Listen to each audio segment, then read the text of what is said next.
wanaagsan idil ahaan baa khiyaarta sida tooska noo daawanaysaa ku soo dhawaada wararkeeni toddobaadkiiba laba jeer ka daawataan shabakada caalamiga ah Dhexnimo Media toddobaadkana waxa idin la socodsiin doona anigoo Cabdiraxmaan Rashiid Dalwar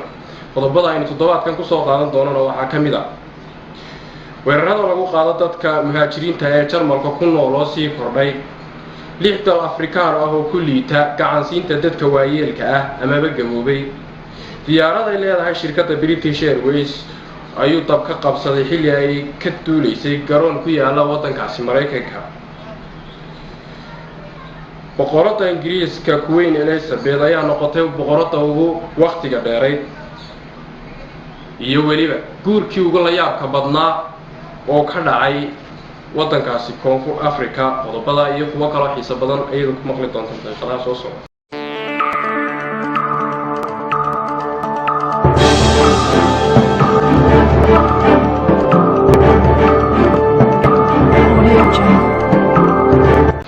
diyaarada ay leedahay shirkadda British Airways ayuu dab qabsaday xilli ay ka duuleysay garoon ku yaala waddankaasi Mareykanka. Diyaarada ay leedahay shirkadda British Airways ayaa dab xooggan ka kacay xilli ay diyaaradaasi ka duuleysay garoonka diyaaradaha MC Karana Airport ee ku yaala magaalada Las Vegas ee dalkaasi Mareykanka. diyaaradan oo nooceedu ahaa Boeing 777 ayaa ka soo jeeday magaalada London ee caasimadda dalkaasi Ingiriiska waxaana mar qura si degdeg ah diyaaradda looga saaray rakaabkii saarnaa markii uu dabku bilowday inta la xaqiijiyay waxa dabkaasi ka kacay diyaaradda British Airways ku dhaawacmay 14 qof oo ka mid ahaa rakaabkii saarnaa waxaana gudaha diyaaradda iyo garoonka ay ka duuleysay ka dhacay argagax iyo naxdin badan dabka ayaa ka kacay sida wararka lagu helayo qayb kamid ah motorka diyaaradda dabka ayaana bilowday xilli ay diyaaraddu ku ordaysay dhabaha ay diyaaraduhu ka ordaan marka ay hawada galayaan boqorada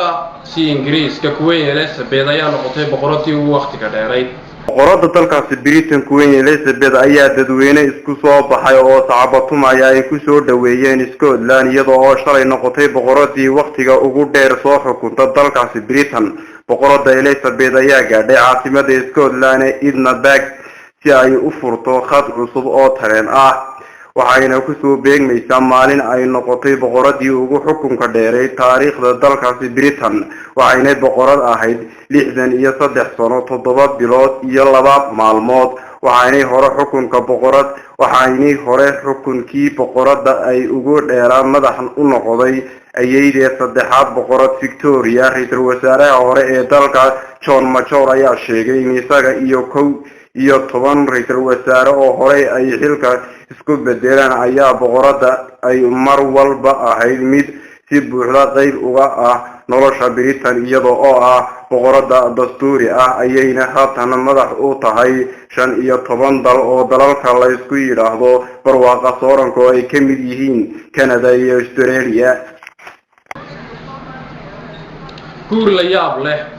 haweeney 60 jirtay iyo wiil 6 jira oo arooskoodu ka qabsoomay waddankaasi South Africa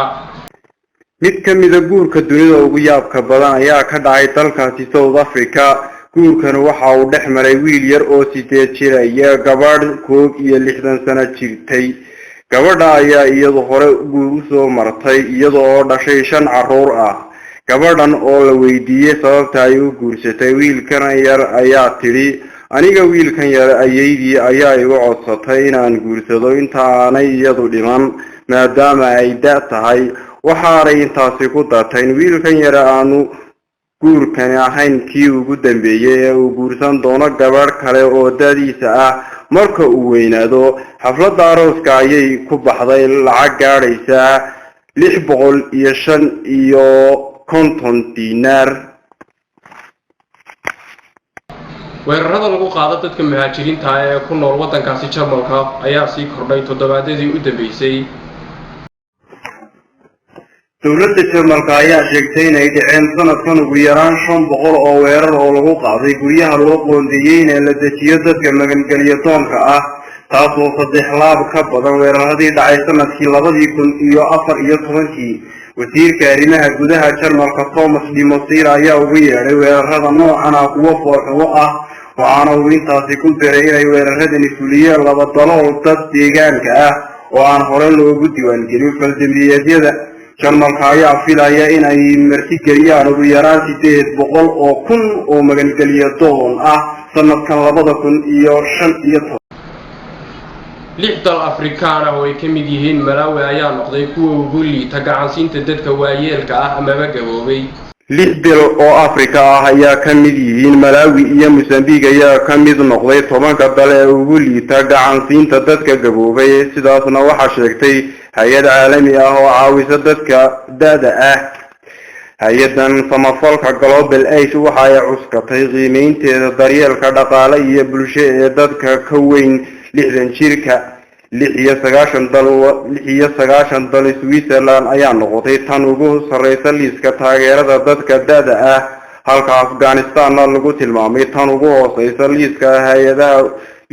hay'addu soo saartay ee ka koobaysa sida ay dalalka dunida ugu kala horeeyaan taageerada dadka gaboobay. dalalka Malawi, Mozambique, Tanzania, Zambia, Rwanda, Uganda ayaa ah 6 dal ee ugu hooseeya 10 dal ee ugu liita dhaqaalaha dadka gaboobay.